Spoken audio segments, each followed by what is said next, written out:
भारत माता की, भारत माता की। गुड।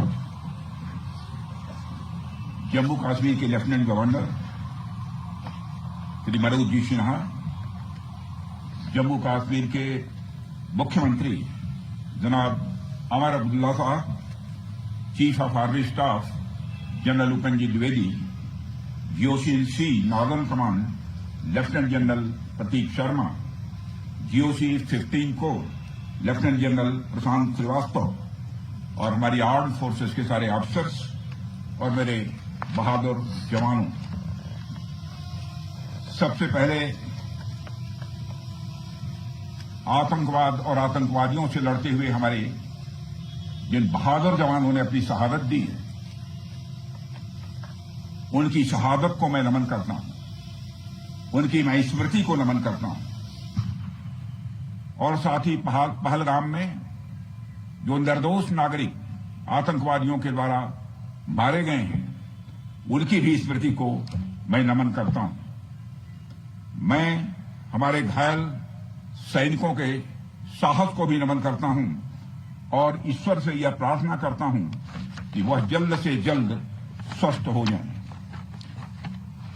मेरे दोस्तों, इन विषम परिस्थिति में आप सबके बीच आज आकर मैं स्वयं को बहुत ही गौरवान्वित महसूस कर रहा हूं। हमारे प्रधानमंत्री माननीय नरेंद्र मोदी जी के कुशल नेतृत्व और मार्गदर्शन में ऑपरेशन सिंदूर के दौरान आपने जो कुछ भी किया है, उस पर पूरे देश को गर्व की अनुभूति हो रही है। मैं अभी भले ही आपका रक्षा मंत्री हूं, लेकिन उससे पहले तो मैं भारत का एक नागरिक हूं। रक्षा मंत्री के साथ साथ मैं आज भारत के नागरिक के रूप में भी आप सबके प्रति आभार व्यक्त करने के लिए यहां मौजूद हूं। पहलगाम हमले के बाद हमारे जम्मू कश्मीर की जनता ने पूरी एकजुटता के साथ और पाकिस्तान और साथ ही साथ आतंकवादियों के प्रति जिस प्रकार से अपने गुस्से का इजहार किया है, मैं जम्मू कश्मीर की जनता का भी अभिनंदन करता हूं। मेरे साथियों, आपकी उस ऊर्जा को महसूस करने आया हूं जिसने दुश्मनों को नष्ट नाबूद कर दिया है। आपने जिस तरीके से सीमा के उस पार पाकिस्तान की चौकियों और बंकरों को आपने ध्वस्त किया, दुश्मन मैं समझता हूं उसे कभी भूल नहीं सकता। आपने देखा होगा कि आमतौर पर लोग जोश में होश खो देते हैं, लेकिन आपने जोश भी रखा, होश भी रखा और सूझबूझ के साथ दुश्मनों के ठिकानों को आपने बर्बाद किया। आज मैं यहां रक्षा मंत्री के साथ साथ एक मैसेंजर के रूप में भी आप सबके सामने मौजूद हूं। पूरे देश की शुभकामनाएं, उनकी प्रार्थनाएं और उनकी कृतज्ञता को लेकर आप सबके बीच यहां मैं मौजूद हूं। एक तरह से आप समझिए कि मैं एक डाकिया बनकर आपके बीच आया हूं और देशवासियों का संदेश लाया हूं। संदेश यह है कि हमें हमारी सेनाओं पर गर्व है। साथियों, ऑपरेशन सिंदूर सिर्फ एक ऑपरेशन का नाम भर नहीं है, बल्कि यह एक हमारी प्रतिबद्धता है, यह हमारा एक कमिटमेंट है। एक ऐसी प्रतिबद्धता जिसमें भारत ने दिखा दिया कि हम सिर्फ डिफेंस नहीं करते हैं, जब वक्त आता है तो हम कठोर निर्णय भी लेते हैं और कठोर कार्रवाई भी करते हैं। यह ऑपरेशन उस एक एक जवान की आंखों में देखा गया सपना था कि हर आतंकी ठिकाना, चाहे वह घाटियों में छुपा हो या बंकरों में दबा हो, हम वहां पहुंचेंगे और दुश्मन की छाती चीर कर हम उन आतंकी ठिकानों को खत्म करके ही हम वापस लौटेंगे। मेरे साथियों, ऑपरेशन सिंदूर आतंकवाद के खिलाफ भारत द्वारा चलाई गई अब तक के इतिहास की मैं मानता हूं यह सबसे बड़ी कार्रवाई है। 35-40 वर्षों से भारत सरहद पार से चलाए जा रही आतंकवाद का सामना कर रहा है। आज भारत ने पूरी दुनिया को यह साफ कर दिया है, यह स्पष्ट कर दिया है कि आतंकवाद के खिलाफ हम किसी भी हद तक जा सकते हैं।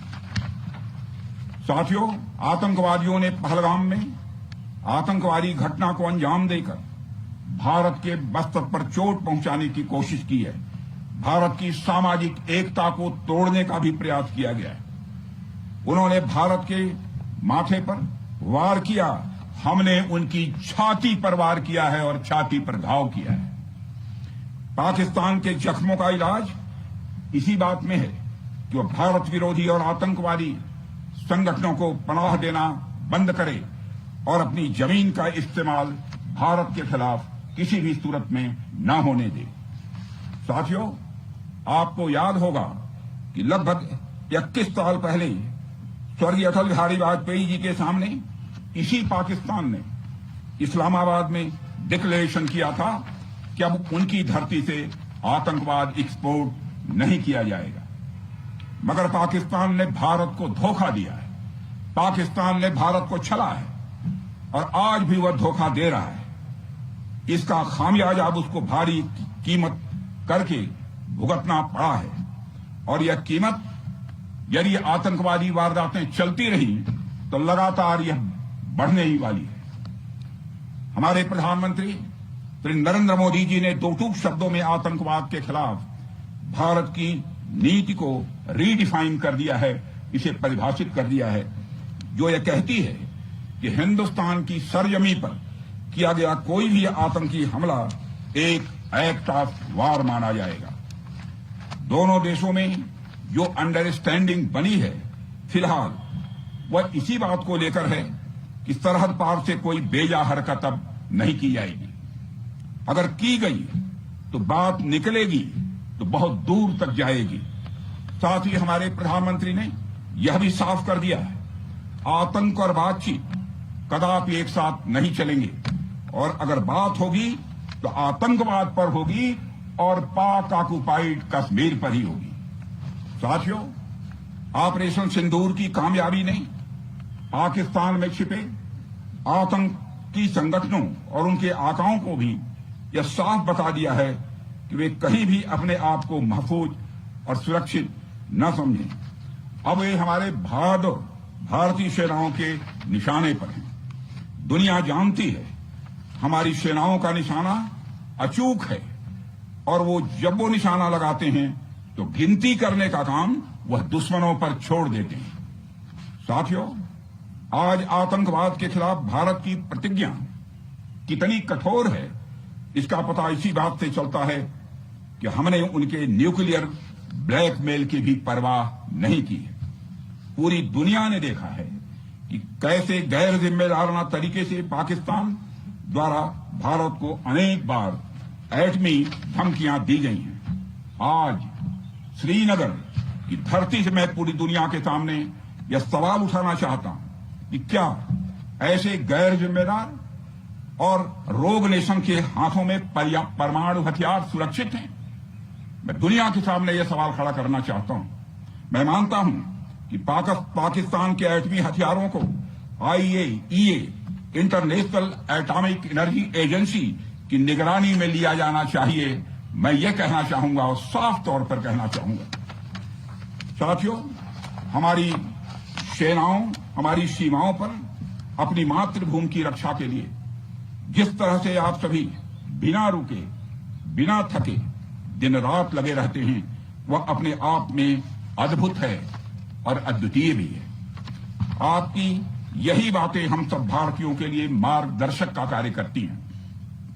यही कारण है कि मैं हमेशा आपसे मिलने के लिए उत्साहित रहता हूं ताकि आपके अंदर की ऊर्जा से हम सब भी कुछ प्रेरणा ले सकें। साथियों, आतंकियों ने पहलगाम में धर्म पूछकर हमारे निर्दोष लोगों को मारा। उसके बाद आपने जो जवाब दिया उसे पूरी दुनिया ने देखा है। उन्होंने यह नहीं सोचा कि आम नागरिकों ने उनका क्या बिगाड़ा है, उन्होंने ऐसा क्या किया है कि उन्हें मार दिया जाए। पर मैं यह कहना चाहूंगा, आतंकियों ने भारतीयों को धर्म पूछकर देखकर मारा, धर्म पूछकर मारा, तो हमने आतंकियों को उनका कर्म देखकर मारा है। उन्होंने धर्म देखकर बेगुनाहों की जान ली। यह पाकिस्तान का कर्म था हमने कर्म देखकर उनका खात्मा किया। यह हमारा भारतीय धर्म है। एक रक्षा मंत्री के रूप में मुझे आप सबको बेहद नजदीक से वर्षों से जानने का और समझने का अवसर मिला है।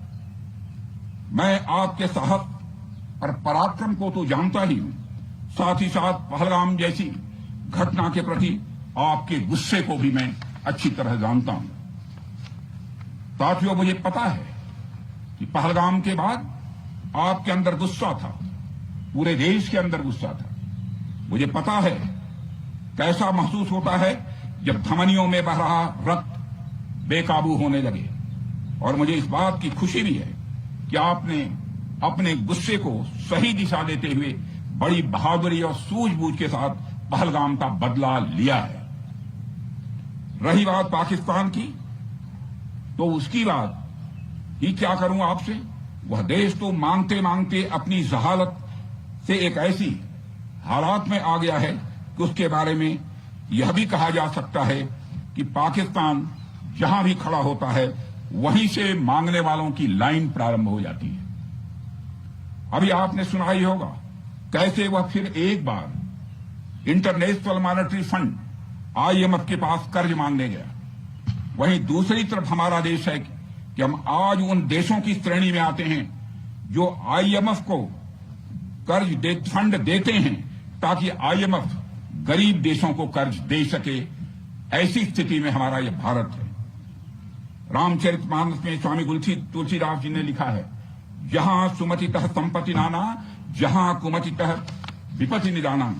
यानी जहां सुमति होती है, अच्छी नीतियां होती हैं, वहां सुख और समृद्धि होती है, और जहां कुमति होती है, बुरी मति होती है, केवल दूसरों के हित की भावना होती है, वहां तरह तरह की विपत्तियां स्वाभाविक रूप से आती ही हैं।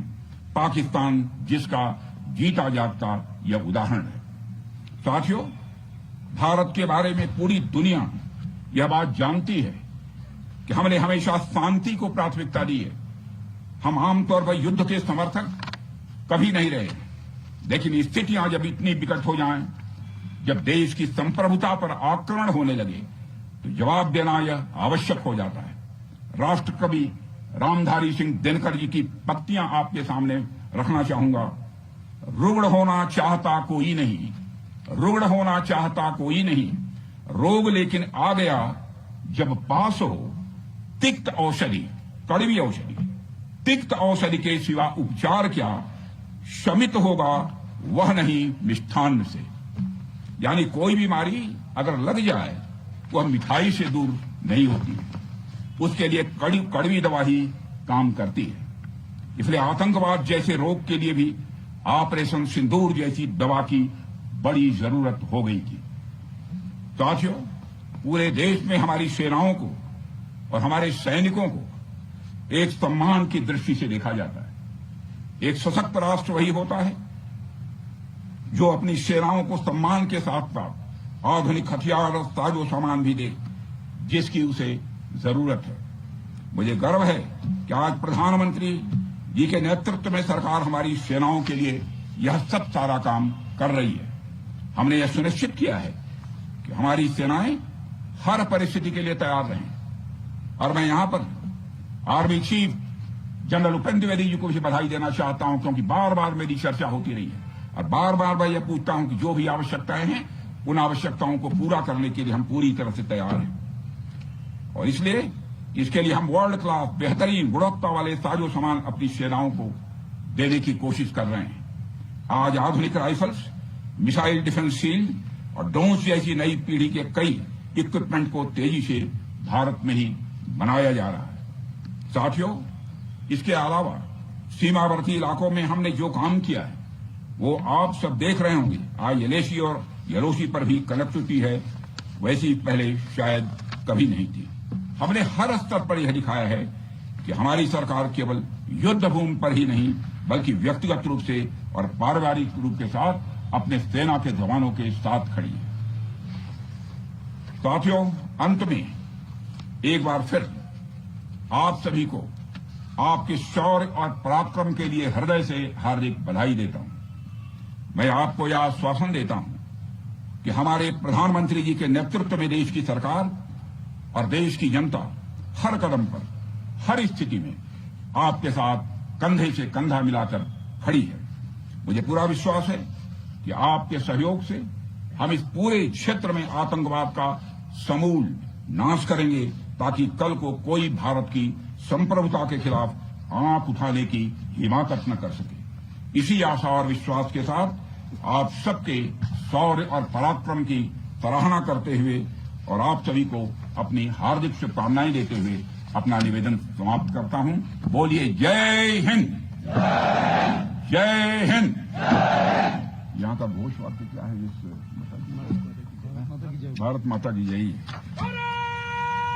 क्या बात है।